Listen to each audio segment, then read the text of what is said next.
Boom, scattered, boom, bam, hard moon. A little bit of crimping. Well, hello, ladies and gentlemen. We're going to eat while doing this podcast. Whoops, got food, mouth. We're so professional. So professional. Just taking it easy.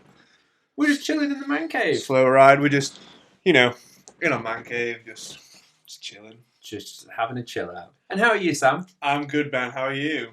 It's good. We've not done this in person. I know. Since, episode 3? I know. We're on site, people. We are on site We're today. on site. So if you decide to watch the YouTube version of the podcast this time around, we will be, on site in one place. It won't be via webcam or Skype or whatever you want to call it. We're actually... I'd highly recommend to see this on YouTube. Yeah. Because we're filming on a new camera. Boom. We're going to blow your minds with just how much better the visuals are. Please go watch episode 1. Compare it to this, which is episode 13. In 13 episodes, we've smashed it. Yes. We've completed podcasting. Yeah, this is it. This is the last episode. This is it. So it's a final farewell. We've spent all this money, we've invested all this time, and it's like, Completed it, mate. Completed it. Done. What else do we have left to achieve?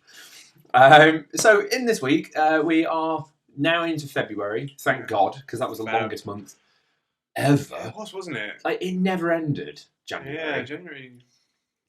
Work was dead quiet. We were making bits, but I think we needed to almost recover from a big push over Christmas. Yeah. So then it was is this month ever going to end? I think it needed to end. Everybody hates January. It's the month where it's right, we're going to you just survive, don't you? Poor. Yeah, you're poor, you survive, and you just kind of get through it. And then at the end, it's right, I can now focus on the rest of the year and smash it. Also, everyone I know's birthday, January. Well, it was my mum's on the 1st of Feb, so that one's never a help. So your mum, my dad, Katie. Yeah. Everyone's birthday is in January. What? Stop it. Right. If you're out there, if you're thinking of having children, plan ahead. Don't give them a birthday in January because, let's be honest, you spend all that time and energy thinking about Christmas, and then boom, someone's birthday. Second Christmas, you've screwed yourself over. Financially and emotionally. It's just difficult. But anyway, we're gonna talk some discussions that have come up this week. We always digress, you know this. You've listened to us for many, many months. Yep. So, Sam. Yeah.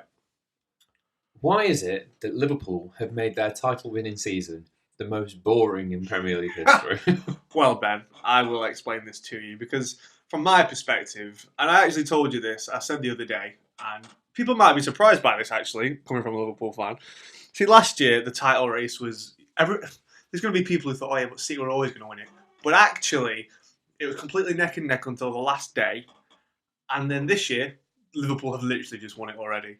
It's February now. And it was it's technically won in January, but it's... They now... Because I watched the United game last night. Yep. For all my sins. Liverpool are the first team in top flight history to be this far ahead. Was it 22 points ahead?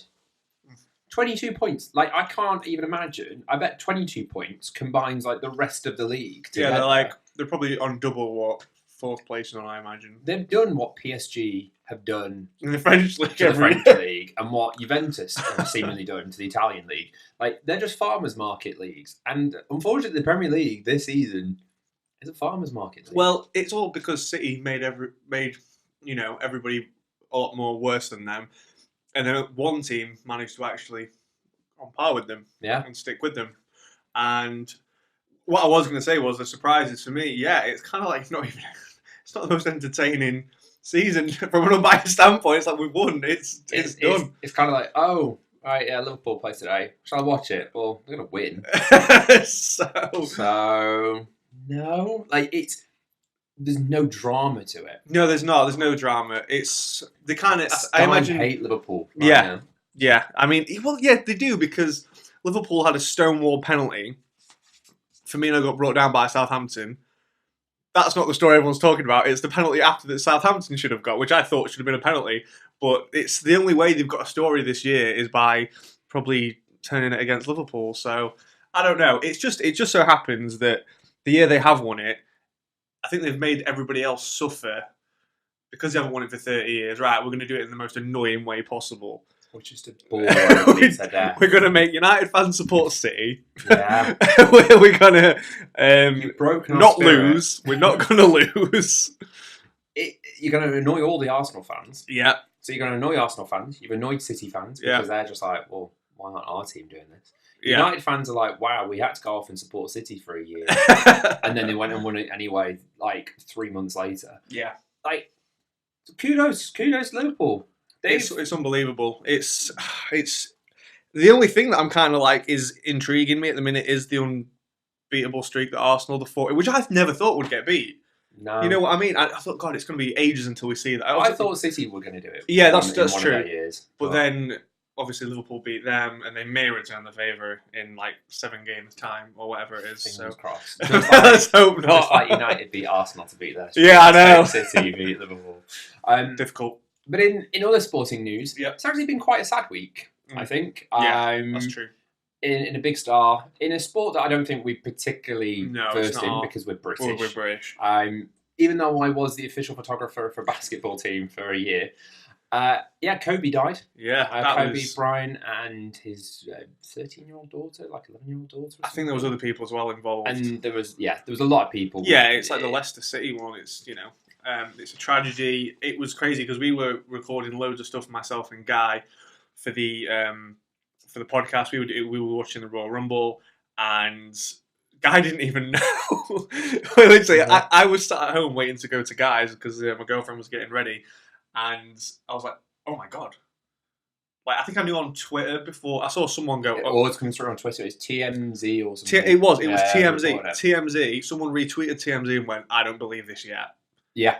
That's and then one tweet turns into 1,000 tweets, and it's just like a knock-on effect of dominoes. And then it's on Instagram. It's on everyone's Instagram stories. Yeah, Lad Bibles published a story about it, and then I said, like, literally, me and Guy are recording, and he's like, and no, his girlfriend said something like, "Oh yeah, Kobe Bryant's dead," and he was like, "What? Kobe Bryant?" and then me and Daisy just turned around and we were like, "Oh yeah, that happened. You didn't know?" He's like, "No." It's like, "Oh, you're about 4 hours behind." Helicopters. Mate. Colin McRae. Yep. Leicester City chairman. Now Kobe Bryant. And there'll be countless others. I've been on a helicopter ride, and they are very, very good. Yeah.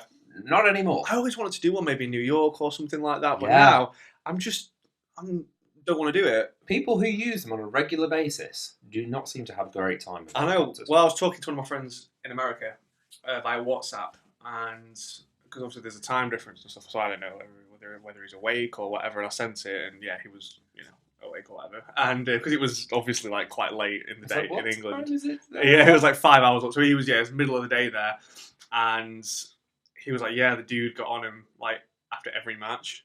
Yeah. So it's madness. Well, Leicester City was the same, wasn't it? Yeah, he came off on the pitch, and I just think it's incredibly sad. He'd only been retired for like 3 years, which is crazy. Yeah. He obviously did a lot outside of the sport. But he's one of those names, isn't he?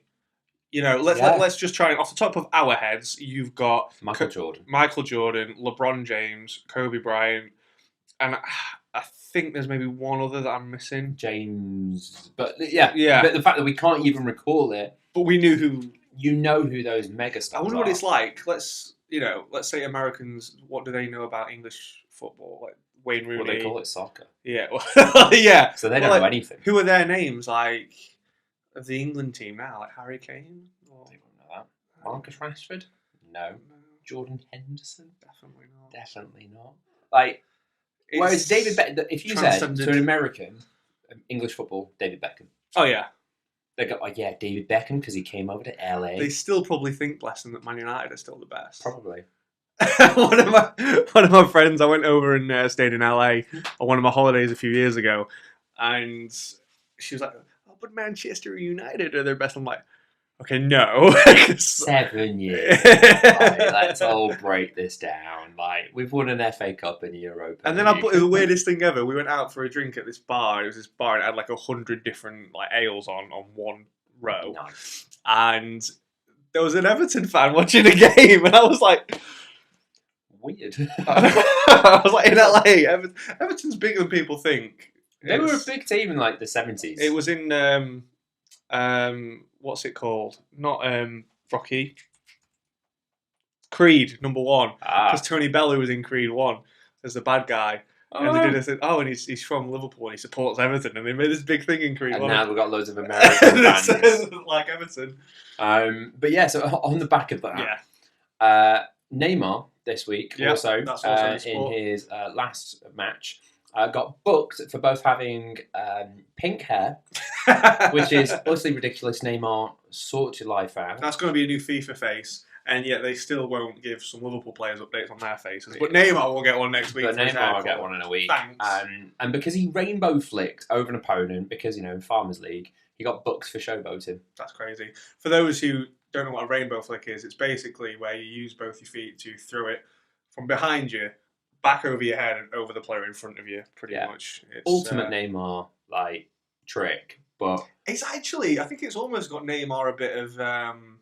people actually are defending him about it, which is strange because nobody likes Neymar. No. In the world of football, you think of the Brazilians, think about Ronaldinho, and you just think about all these greats. Ronaldo. And then Neymar hasn't carried that torch. No, at all. He's like this big name and everything, but he's not won the World Cup for him. I tell you what, as well, he's up for his injury.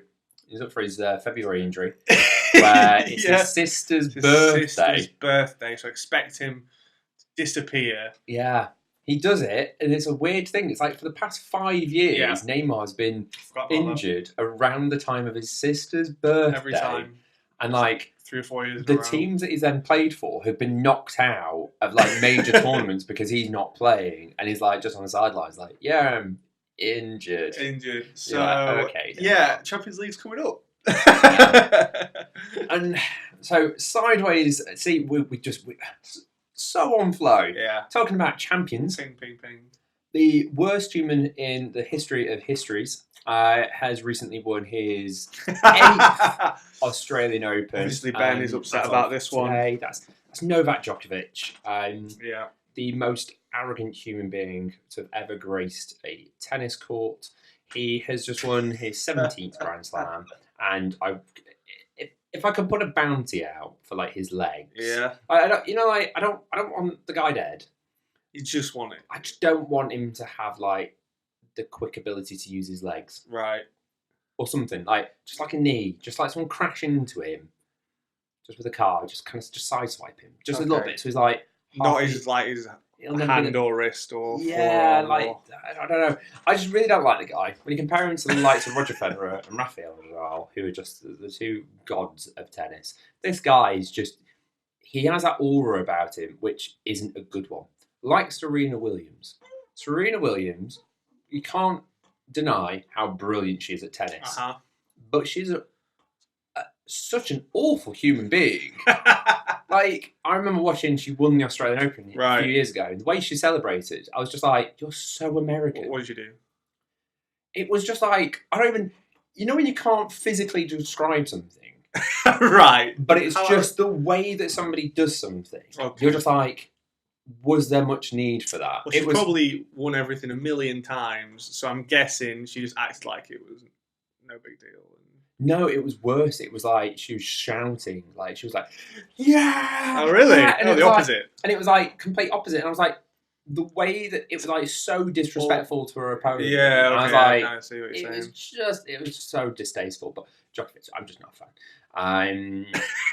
Yeah, that one. So, not happy about that. I had linked it to something else, but I can't. Oh, boring. Yeah, because Djokovic is boring. Liverpool are boring. Everything's boring. Yeah. So. Right. Sam's enjoying. Flapjacks are beautiful.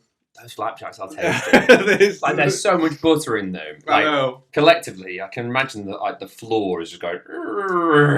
I had porridge for breakfast as well. So the oats. So many oats. So many oats inside me now. But yeah, that's one of the reasons we do the podcast. If life is boring, we have this. We have this to highlight how boring everything is, but add a slight hint of entertainment to it. Yeah. And on about life. Yeah. And the scariness of life currently. is other news, not sporting related, not TV related, We're not related to turning the into a Mancave. news show. It's kind of like, in other news! We are like... We've got a green screen. We should be doing the weather next. It's Anchor Man, not Anchor Lady. So we are your two anchor men. Yeah. In this week, in the news, is coronavirus. Coronavirus. This could be the last podcast we do together. Because I could drink a cerveza and that will be it. That'll be the end of it. Obviously not the beer. If you've been living under a rock, there is a horrible virus sweeping the China lands. China. The Simpsons predicted it once again.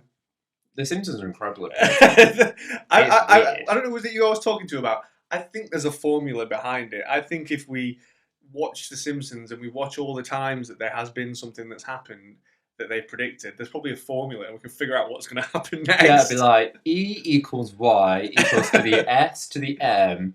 If you square that in half, then you get your timeline. Yeah, something... That's one for you to work out in the comments. Bart versus Australia.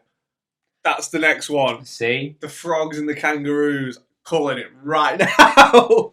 Australia can't take much more. I'm telling you right now, that's what's going to happen. That's how. But yeah, so It's not good. It's not good. But keep yourself safe. The way that we've linked coronavirus to the man cave is Katie actually sent me something from her dad. Yes. Which I was like, I was not expecting. And this. Even crazier is that it's gaming related as well. It's gaming related. So it's absolutely. We're going to throw a conspiracy theory out there for you all. So the conspiracy is, in Resident Evil, the Umbrella Corporation releases a virus that infects the people of Raccoon City. A biological research lab with the exact same logo as the Umbrella Corporation can be found in the city where the coronavirus outbreak originated. Also, Corona is an anagram for raccoon. Boom. Mic drop.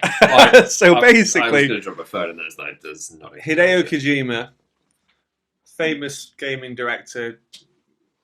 whatever you want to call it, he's turning all of China into zombies. So, honestly, he's going to turn China into like a zombie experience where you pay thousands of pounds to go and participate in it. Richard Branson wants to send us to space. James Gunn wants to send us to China to go through a zombie apocalypse. Like, I just thought that's dead weird.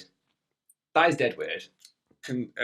Not conspiracy. What was I going to say? Coincidence, I think. Well, it's a conspiracy. Yes. It's both. It's everything all at the same time. Yeah, well, the other conspiracy is that they're actually doing it to reduce their population. Yeah, like, I've heard of it, like extreme things. Like things in history, and you're just like, oh, 2 million people died, or 50 million people died. And you're like, I didn't even know that thing happened. Only because of Twitter do we know this even happened. Twitter is a crazy beast. It's just, no one even knows where it's going. It's just... Well, they upped us to more than 140 characters, so who knows where Twitter's going? I know. The roof is on fire with Twitter. Yeah. But anyway, we relate that to Resident Evil. Yes. What was a famous game on Resident Evil? It was on the PlayStation 2. Yep. Bingo, Sam. Oh my, we are on fire on how we link the news into things related to the man cave. Relating things, and basically... awesome news for us. Not just yet, hopefully sometime in the future. I've got my old PS2 working. Mm-hmm. Oh my god, I went into the garage. Found my PS3 as well, less excited. That's one generation. It's an alright generation. I mean, I might go and get Skate 2 for it or something. Yeah, I feel like the PS2 is where it was at. Yeah, the PS2, it's absolutely ridiculous. I fired up a bunch of my old games, Burnout 3, which I really want to do a video series on, because I never beat the last Eliminator, where basically it's a race, and there's 6 cars in it, but it's the final race of the game, but you're actually all in F1 cars. Brilliant. And if you're the last person at the end of the lap, you get eliminated. Pretty straightforward. And I could never do it in the F1 car. I finished in second place behind the first car, like literally a car behind them every time. And I've remembered it since I was a teenager. I've never let it go, and now So good. Now, I just need to beat Burnout 3 again on the... I tell you what, I was playing Sonic the Hedgehog Adventure 2, or whatever game it was on Xbox, which originally was on Dreamcast. I remember playing that back, and I was so bad. And I was like, how is it, as a child, I could do this? Yeah, I know. And as an actual grown adult with, like, you know, logical thinking, why am I so bad at this? So, I bet you won't beat Burnout. Oh, no. You honestly have such a great point because I'm playing it and it's so difficult. PS2, so we got FIFA 2004 out. Free kick systems, awesome. It's like, I'm going to put that in top right. I'm not going to add how much spin I want. Why do they ever change that? I know. So CJ, who's done obviously the FIFA videos with me, some of the Volta ones, we actually play. I told him, and he was like, "I'm coming round." Yeah, we just had a day where we played FIFA 2004. We did AC Milan versus Real Madrid. All the plays in this game are ridiculous. It was a time in football where legends everywhere. Yeah, there was maybe 20 players that were 90 plus. Like Henry's 97, Van Nistelrooy's 96, Harry Kuehl. I've started a career in Liverpool. The career mode's so much fun. Harry Kuehl's awesome. But actually, guess what difficulty I'm playing my Liverpool career mode on? Semi-pro. Yes. You guessed it. I dared go higher. I was on amateur for the first 4 games, and it's crazy. There's actually a skill move on FIFA with the analog stick. There is one skill move. Woof! It's crazy. Is it just like a roll? Yeah, it just goes. It doesn't get you past the player. It just gets you to the side of a player and puts you into space. But yeah, I've got my PS2 back. So if there's any games you want to recommend that I try out, the issue that we're going to have is we're going to try and dig out an old capture card that maybe Guy has, and then we can get the footage off the TV screen. Yeah. It's not as easy as getting the footage nowadays. That's the thing, isn't it? Everything now is just based around HDMI. We can literally just get it from the PlayStation to our computers in 5. Well, obviously there's the time it takes to copy the file over, but it's like 10-15 minutes. 10-15 minutes for the whole thing to be done. This is going to be difficult. It's going to be, capture card, recording onto that, wires into the SCART lead and USB into the computer. I don't know. We're going to have to try and dig one out, and then we'll film me playing it and stuff. I don't know. Yeah. It could be a lot of fun. It could. I really hope we can do it, because that's what initially when we started, we were like, we're going to play loads of more games, all that kind of thing. So, a trip to CX is definitely needed. Brilliant. So what we're going to do, YouTube and podcast, we're going to have a slight intermittent break here, so you can hear from one of our sponsors, and we'll see you in just a couple of minutes. Bye. And we're back. Back for part 2, which is actually just going to be quite a small part. It was basically, if you know, behind the scenes, cameras only actually record for about 29 minutes and 59 seconds, so because they then get classed as a video camera, which then costs more money. So clever, thanks for that. And also, for some reason, Sam's computer just went, I'm slow. I'm going to stop recording the audio. I'm going to stop. So it was actually a brilliantly timed pause. It was very close to when the camera stopped. That could have been very close. So what we're going to do, we chatted about Sam's PS2 in part 1.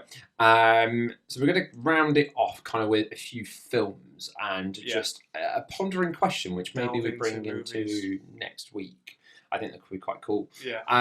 So I watched another Matthew McConaughey film. Ben, we need to talk right now. All right. Do you have some sort of crush on Matthew McConaughey? I just feel like every film that I want to watch at the moment, for some reason, just has Matthew McConaughey He's got in it. A great list of films, though, actually. So this week's was Dallas Buyers Club. It's about AIDS? It is about AIDS. Oh. Congratulations. Not the coronavirus. Not coronavirus. Just like things with viruses at the moment. And basically the premise of it is, the reason I actually wanted to watch it was because at the time I was a big 30 Seconds to Mars fan. Yep. And obviously Jared Leto was in it. And Jared Leto was in it. We've talked about him a bit as well. And won an Academy Award. It's true. I remember that was the year that Leo didn't get it for Wolf of Wall Street, and everybody was like, "Rah, we're all experts." Rah, rah. Yeah. And then Jared Leto came in. It's like, yeah, I can act. And then said that he could, and he did. So he won the Academy Award for his supporting actor. Yeah. And I was like, right, I kind of want to watch this film. Katie was like, I'm not that interested. She fell asleep. Standard. So I continued to watch the film. I was actually pleasantly surprised with how good it was. It was a good film. So if you've not seen it, I think that was on Netflix. It's a former Oscar winner. Quite Quite recent. Yeah, actually, it was 2011.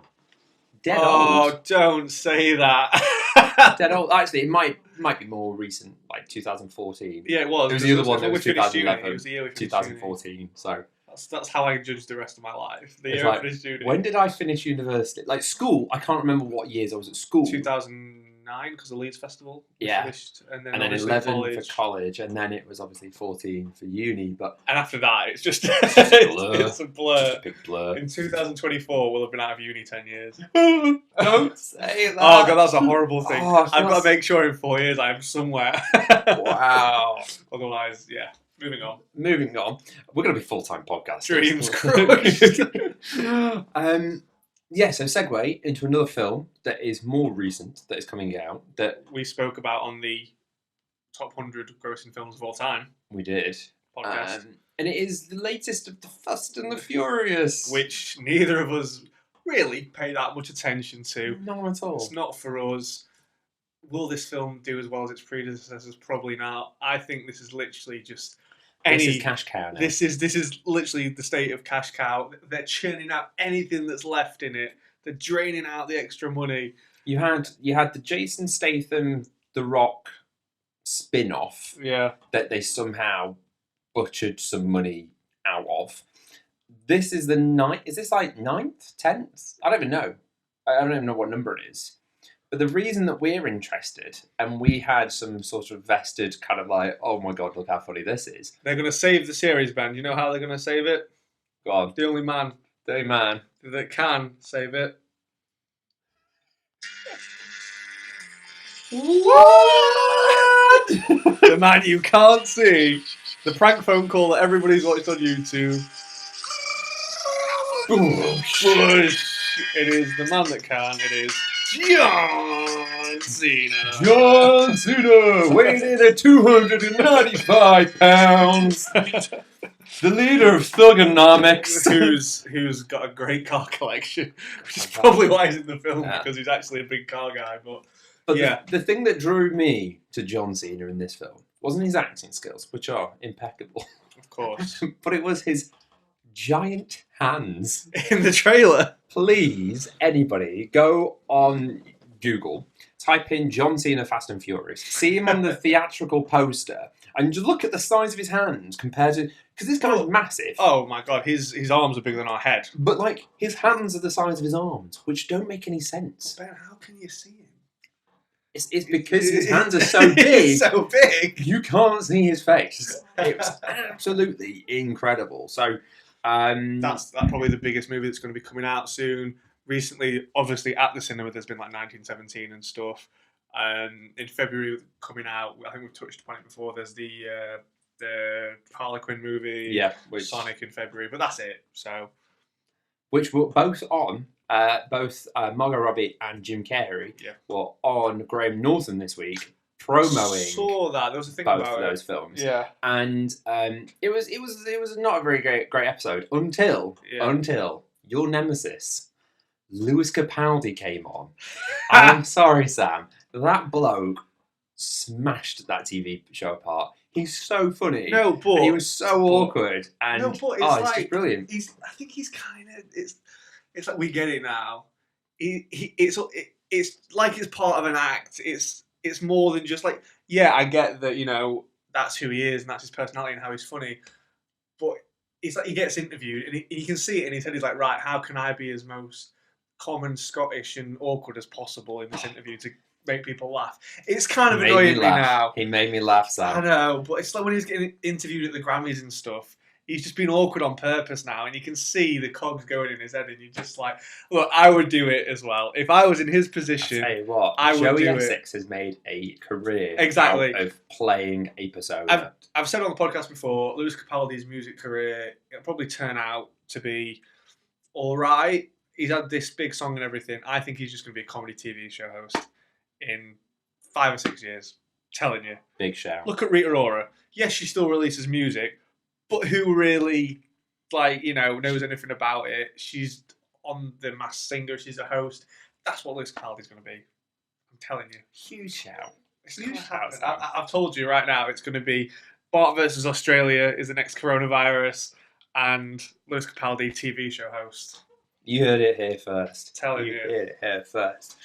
And so I would reckon what we'll do, we'll pose this question at the end of this podcast. Yeah.